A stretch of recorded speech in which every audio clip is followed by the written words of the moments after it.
우리 옆에 분과 인사하겠습니다. 사랑합니다. 축복합니다. 은혜와 평강이 충만하시기를 바랍니다.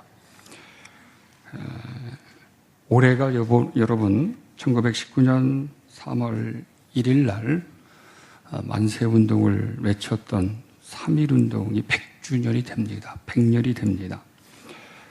모든 한국교회가 올해의 이 100년이라고 하는 이 1919년의 3.1운동에 대한 역사적인 의의, 이 역사적인 의의와 뜻깊은 하나님의 역사의 손길에 대한 민족의 감사, 하나님의 영광이라고 하는 측면에서 원래는 굉장히 의미 있는 한 해라고 말할 수가 있습니다. 그리스도인은, 교회는 역사의식이 있어야 합니다. 역사의식이라고 하는 것은 역사 속에서의 하나님 인식입니다.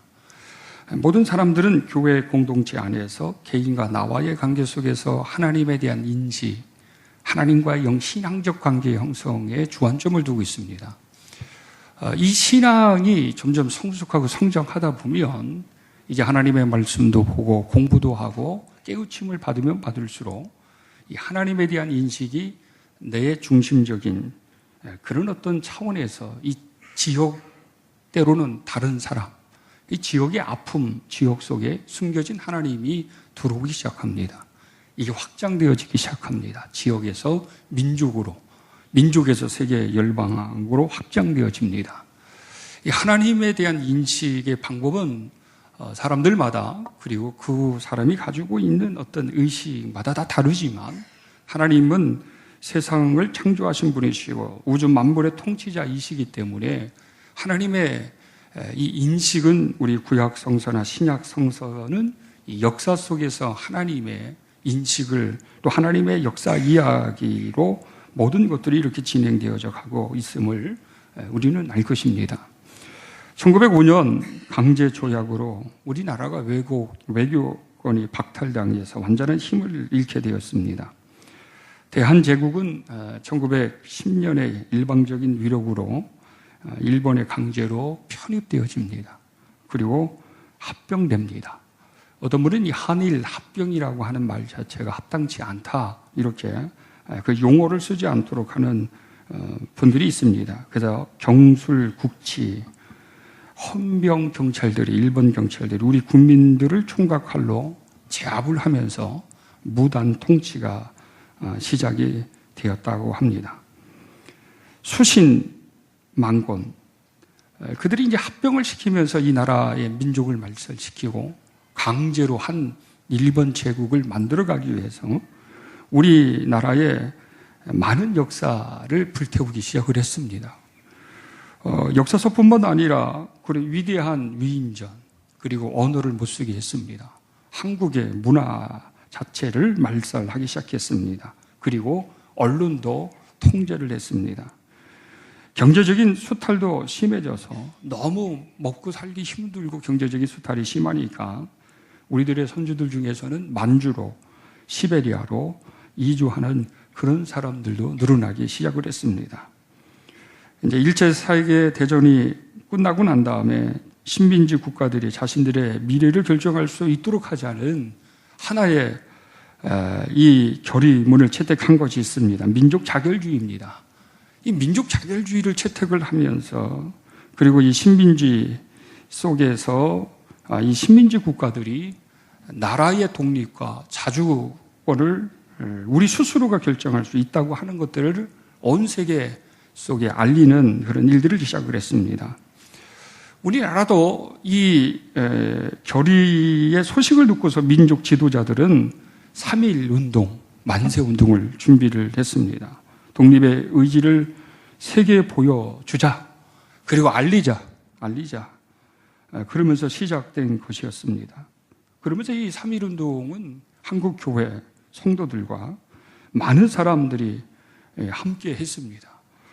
독립선언서에 서명했던 33명 중에 유일하게 체포되지 않고 당시에 상하이로 피해서 임시정부에 나중에 합류했던 목사님 한 분이 계셨습니다. 그분이 그 다음 해에 이 역사 자료집을 발행을 했는데 한국 독립운동 역사력이라고 하는 이런 자료집을 편집을 했습니다.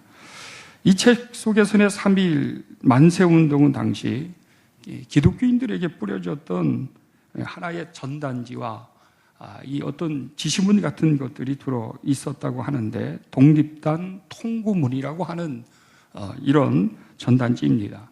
이 전단지에는 이런 내용이 기록이 되어져 있습니다. 우리는 모든 대한민국 그리스도인이나 모든 사람들은 하루 3번 하나님 앞에 기도해야 한다. 그리고 주일은 반드시 금식을 하라. 그리고 월요일에서 토요일까지는 말씀을 읽으라. 그 말씀을 성경을 이렇게 주면서 특별히 이사야서 10장, 11장 이 본문의 내용 같은 것도 주면서 이 본문을 읽고 묵상하라. 그렇게 지시를 했습니다. 그러면서 또한 일본 군들에게, 일본인들에게는 어떠한 폭력을 가하지 말라. 어떠한 폭력을 가하지 말라. 독립정신이 훼손되지 않도록 평화적인 시위를 반드시 해야 한다. 무력으로가 아니라 그들은 무력으로 우리를 제압하고 우리의 주권을 창탈했지만 우리는 평화적 통일을 통해서 우리 나라가 유일한 독립에 대한 그 강한 의지를 그렇게 온 천하 만민 속에 사람들에게 그들에게 보여줘야 한다라고 하는 지시문이었다고 합니다. 독립선언서 서명을 하신 33명 중에 16명이 기독교인이었습니다. 그리고 3.1운동 초기에 기독교인들은 항상 이 운동이 하나님의 말씀과 기도를 병행해야 하지 우리 인간들의 의지와 결의와 투쟁을 통해서 이룰 수 있는 것은 결코 아니다. 하나님이 은혜를 베푸셔야 하지만 구원의 손길을 펼쳐주셔야지만 되는 거기 때문에 하나님의 말씀을 부여잡아야 할 것이고 그리고 하나님 앞에 기도해야 할 것이다. 그렇기 때문에 주일에는 반드시 모든 사람들이 금식하고 하루에 3번씩 금식해야 한다라고 하는 것을 그렇게 지시했다고 합니다. 그러면서 한국 기독교는 이 3.1운동이 일어나기 이전부터 해서 나라와 민족을 위해서 뜨겁게 기도하는 교단이 되었습니다. 종교가 되어졌습니다. 그러면서 우리가 잘 알고 있는 평양 대부흥운동이 그 중에 하나입니다. 한일 합방 이전에 나라를 잃을까 하여 눈물과 통곡 소리가 뒤섞인 기도들이 터져 나왔는데 그게 바로 오늘날 우리가 기도하고 있는 통성기도도 그런 이유 때문에 시작되었다고 합니다.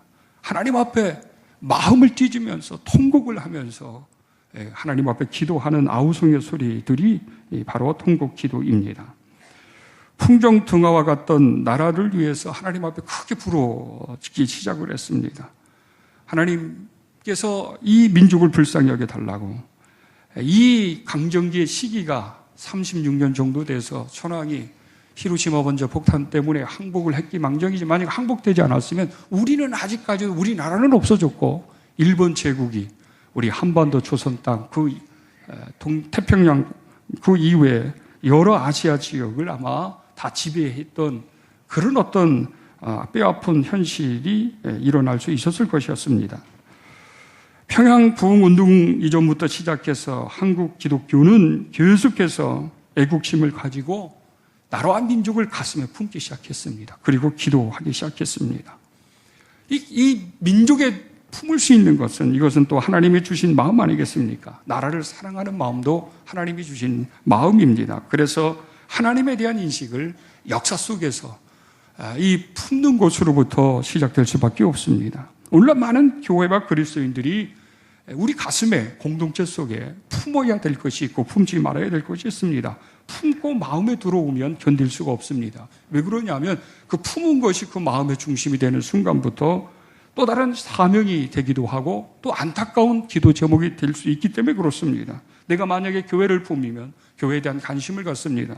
교회를 위해서 기도할 수밖에 없습니다. 비판이나 정죄나 이런 것보다도 그 아픈 현실과 참혹함이 가슴에 감정이 입이 된다든지 아니면 교회 가운데 나타나는 하나님의 영광성이 가슴에 품어지고 이것이 내 가슴 안에 자리를 잡게 되어지면 환희적인 예배로 교회에 대한 참여로도 적극적인 참여로도 나타나고 때로는 묵묵히 밤이든 새벽이든 낮이든 나와서 교회의 아픔이 가슴에 입이 되어지면 통곡하며 기도하는 모습으로 나타나게 되어집니다. 이것이 교회만 그런 것이 아닙니다. 만약에 가정의 어떤 사람이, 내가 알고 있는 사람의 아픔이 그 내 가슴에 들어오면 그 사람을 위해 기도할 수밖에 없고 그의 희노애락적인 것들을 함께 공유할 수밖에 없습니다. 그런데 이것이 확장되어지는 순간 사회적인 것들, 그리고 민족의, 국가의 아프고 참혹한 것들이 가슴에 들어오는 순간부터는 기도할 수밖에 없는 또 다른 모습을 보이게 되어지는 것입니다. 당시의 기독교인은, 당시 모든 그리스도인은 민족이 가슴에 들어왔어요. 이 강복이라고 하는 소망, 그리고 이 독립을 위해서, 독립에 대한 의지와 주권의 회복을 위해서 다시 찾는 것에 대해서 뜨거운 열의들이 가슴속에 들어왔기 때문에 어떻게 하면 우리 민족이 새로운 주권을 회복할 수 있을까라고 걱정하고 염려했던 그 수많은 사람들이 많이 있었습니다.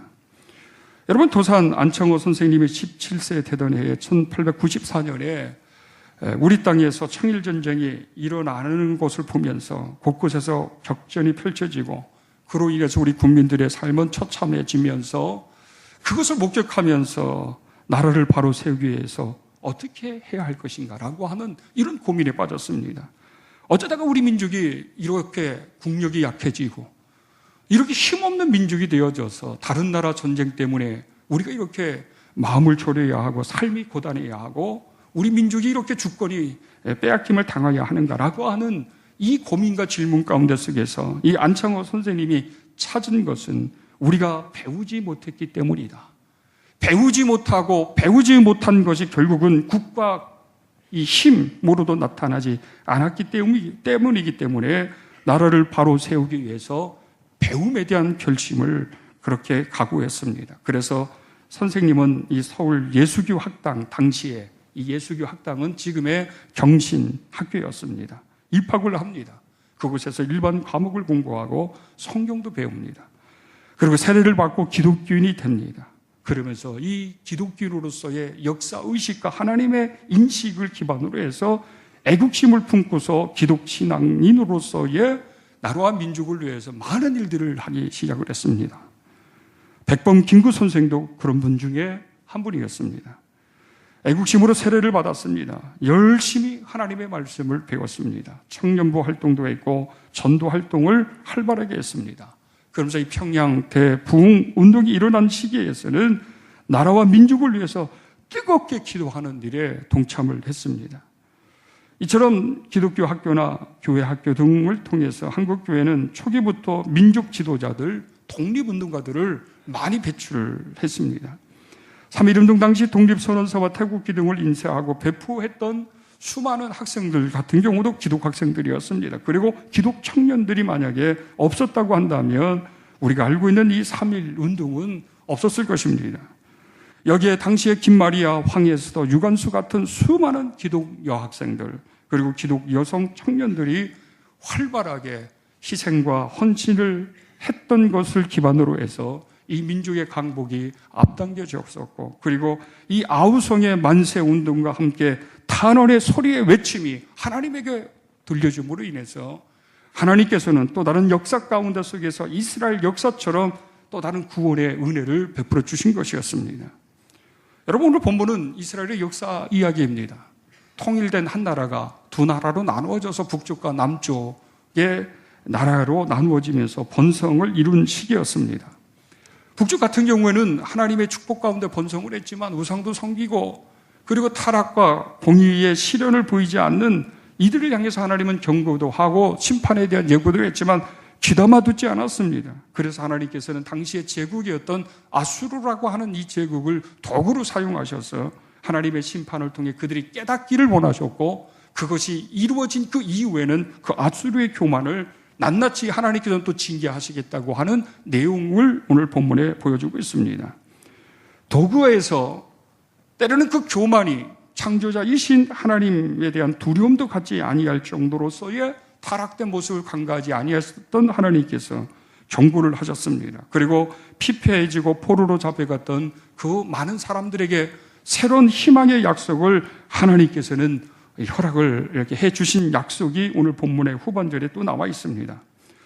여러분, 이 이스라엘의 역사를 가지고 조명을 하고 우리의 근현대사에 일어난 일들을 조명해 본다고 한다면 당시 우리 민족도 말이죠.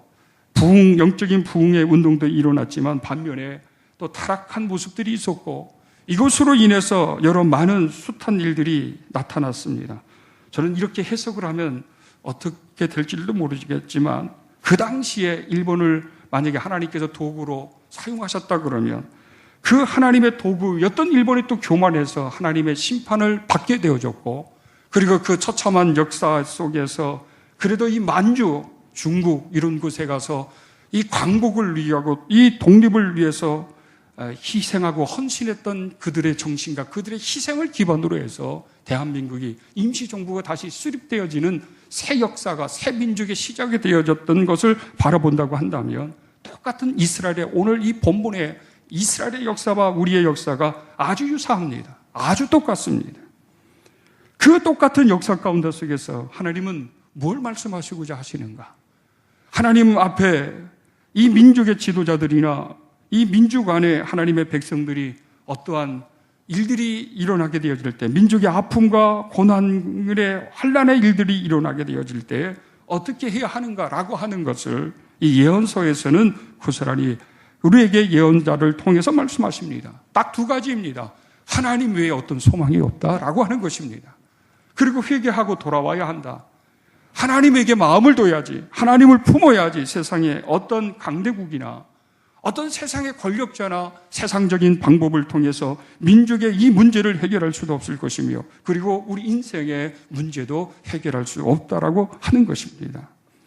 여러분 생각해 보십시오. 당시에도 이 북이스라엘은 아수르의 침공이 오니까 아수르의 제국으로부터 그 지배로부터 착취와 억압 가운데 그 제국을 대응하기 위한 또 다른 정책 중에 하나가 또 다른 강대국과 동맹을 맺어서 그 속에서 그것을 견제하는 것이었습니다. 그래서 애굽을 동맹으로 삼으려고 했던 왕들도 있었지만 하나님께서는 그 예언자들을 통해서 무모한 일이다라고 하는 것을 깨우쳐 주셨습니다.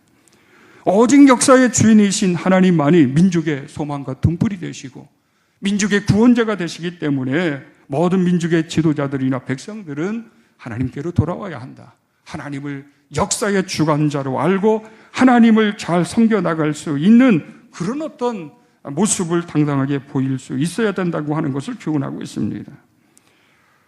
기독교의 하나님이 공의와 평화의 하나님이시기 때문에 이 불의와 착취와 폭력을 일삼는 자들을 오래 참지 않으시는 분이다라고 하는 사실을 강대국뿐만 아니라 북쪽 이스라엘을 향해서도 하나님은 보여주셨습니다. 그러면서도 당신의 자녀들이 이는 이노 눈은 눈으로 저항하는 것이 아니라 하나님의 백성들은 하나님 앞에 고통의 현장에서 악을 맞서 견디는 것, 그리고 그 악과 싸우는 방법은 평화적인 방법을 통해 그 모든 하나님의 나라의 모습을 실현시키고 보여줘야 된다고 하는 것이었습니다. 그러면서 그들이 그 모든 투쟁 속에서 싸움 속에서 이길 수 있고 하나님의 구원을 바라볼 수 있었던 것, 그것은 무엇이겠는가? 그들이 그렇게 유일하게 희망과 유일한 소망으로 삼았던 것이 무엇이겠는가? 바로 이 통구문에 나와 있는 것처럼 하루 3번 하나님 앞에 기도하는 것이었습니다. 민족을 품고 하루 3번 기도하는 것, 그리고 주일이면 금식하는 것이었습니다.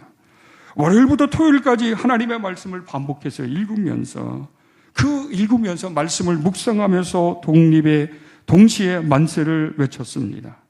이러한 평화적인 방법, 이러한 간절한 염원, 민족을 품고서 간절하게 하나님 앞에 탄원하며 하나님께 그 마음의 중심을 돌이키는 이 시작이 새로운 역사의 소망과 희망이었고 하나님이 도우시는 또 다른 그런 손길의 시작이었음을 하나님께서는 보여주시고 깨닫게 하셨습니다.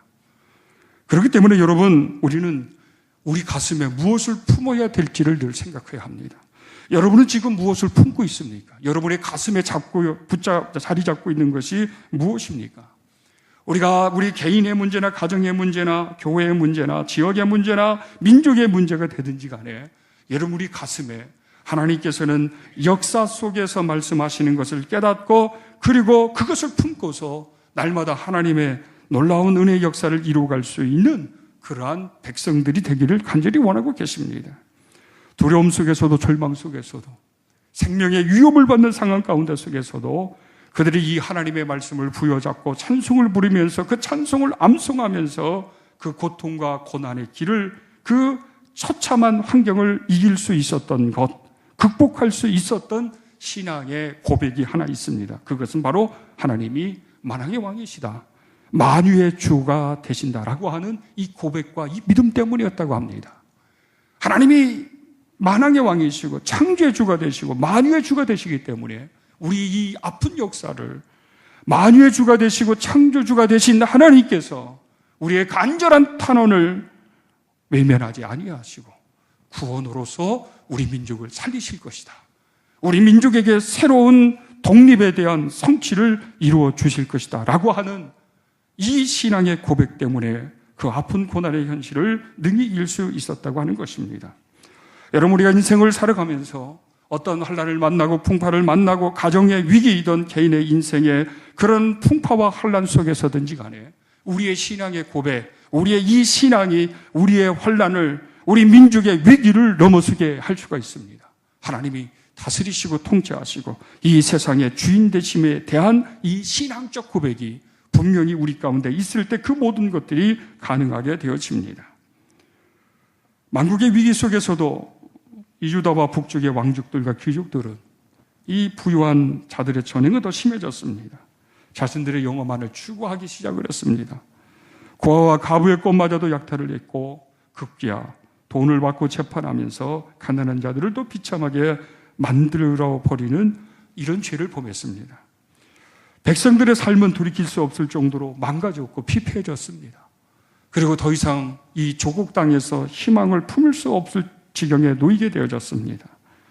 이런 처참한 민족의 아픔 현실과 그리고 악의 그런 현실을 하나님께서는 외면하지 아니하시고 모든 것들을 감찰하셨습니다. 그리고 그 감찰을 통해 하나님은 심판을 작정을 하셨습니다. 그리고 그 심판을 위해서 하나님께서는 어떤 도구를 사용하셨습니다. 그 도구에 어느 민족이 될 수 있고 어느 지도자가 될 수 있고 어떤 또 다른 사람이 될 수 있습니다. 당시에는 아수르가 그랬고 바벨론이 그랬습니다. 페르시아가 그랬습니다. 그리스가 그랬습니다. 로마도 그랬습니다. 그럼에도 불구하고 하나님께서는 그 모든 것들을 통해 반드시 또 다른 것들을 하나님께서는 깨우쳐 주시고 그들이 알게 하셨습니다. 그것은 뭐냐면 그 모든 심판 속에서 그래도 남은 자, 그리고 그 남은 자들을 통해 새로운 생명과 창조의 역사를, 인류의 역사를 이어가시겠다고 하는 것이었습니다. 이사야서의 그 남은 자, 구루터기로부터 시작되어지는 그 시작의 그 출발점을 예수 그리스도에게 두었습니다. 그러나 그 예수 그리스도를 통해서 이루어지는 새로운 하나님의 창조의 역사의 시작은 모든 사람들이 도탄에 빠지고 죄악에 얽매이고 그리고 타락의 길 가운데 속에서 쾌락을 추구하며 더러운 이방의 신들을 쫓아 행할 때마다, 그릇된 인간의 생각에 붙잡힐 때마다 그 속에서 유일하게 순수한 신앙을 지키고 순결함을 지키고 그리고 하나님에 대한 온전하고 강직한 신앙의 결의를 가지고 살아가려고 하는 그 사람들을 통해 하나님께서는 새로운 역사를 만드셨습니다.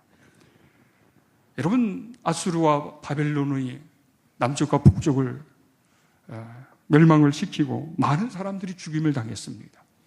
그리고 당시에는 많은 사람들을 포로로 잡혀갔습니다. 일본도 그랬잖아요. 우리 이 조선 땅에 들어와서 모든 것들을 약탈해 갔고 그리고 그 수많은 사람들, 특별히 도공, 도예가들을 많이 잡아갔잖아요. 기술자들, 지식인들, 학식인들. 근데 당시에 바벨론도 그랬습니다. 유대에 남은 사람들은 아주 천민들만 남겨놨습니다. 농사를 짓고 포도주를 만들게 했고 나중에 그것을 다시 다 수탈해가는 목적으로 그렇게 그 사람들만 남겨놨습니다. 그리고 수많은 사람들을 잡아갔을 때 청년들서부터 시작해서 지식인들, 기술자들, 이 모든 사람들을 자기 나라에 도움이 될 만한 사람들을 다 잡아갔습니다. 우리가 알고 있는 것처럼 그때 당시에 유대 청년들 중에 아주 탁월함을 가지고 있었던 다니엘과 그 친구들도 포로로 잡혀갔을 때 발탁되어져서 이 느부갓네살 왕과 이 정치에 쓰임을 받았던 유대 사람, 청년들 중에 한 사람들입니다. 그들이 그 포로로 잡혀가서 여러분 그곳에서 무엇을 했을까요? 그들의 꿈이 무엇이었을까요? 생각해 보십시오.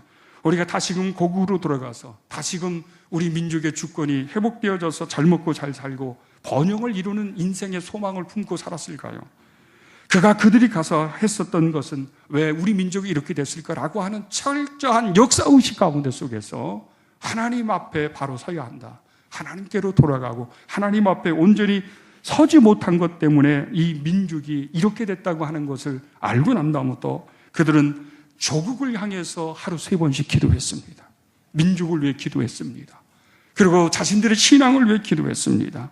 이렇게 굳은 신앙이 자신의 몸과 영혼을 순결하게 지켜나가고 유일하신 하나님만을 섬기겠다고 하는 굳은 결의로 이어지면서 어떠한 그런 유혹의 손길이든지 타협적인 손길과 생명의 위협을 당하는 순간 속에서도 그들은 신앙을 배반하거나 저버리는 일을 행하지 않았습니다. 풀무 속에 던짐을 받는 일들, 사자굴 속으로 던짐을 받는 일들이 있어도 우리 하나님께서 그 속에서도 우리를 건져주실 것이다. 그러나 그리 아니하실지라도 상관이 없다. 내가 육체가 죽임을 당한다 할지라도 능히 육과 영을 죽일 수 있는 하늘의 아버지 하나님, 그 하나님의 나라에 거한다는 것, 이 하나의 소망과 이 신앙으로 초계처럼 자신들의 육체의 죽음에 대한 두려움을 갖지 아니하고 당당한 신앙의 자존심을 지키고 신앙의 순결을 지켜나갔던 그들을 통해 하나님께서는 이스라엘의 역사를 새롭게 이루셨습니다. 하나님이 또 다른 후반기 역사 가운데 속에서는 페르시아 여러 왕들을 통해 우리가 알고 있는 고레스 왕들의 칙령을 통해 그들이 다시금 2대, 2세, 3세들이 고국으로 돌아가서 하나님의 성벽과 성전을 재건하고 하나님께서 약속한 것을 통해 회복이라고 하는 것, 새로운 민족의 소망이라고 하는 것을 품게 하시고 그들을 통해 그것들을 이루시게 하셨습니다.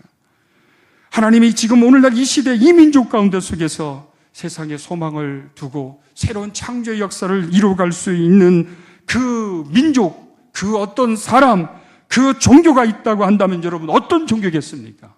여러분 기독교가 되어야 합니다. 다시 한번 과거에 그랬던 것처럼 우리 기독교가 이 세상에 이 민족의 소망을 줄 수 있는 그런 종교가 될 수 있어야 합니다. 아니 교회가 그런 힘을, 그런 사랑과 그런 희생을 품어야 할 것입니다.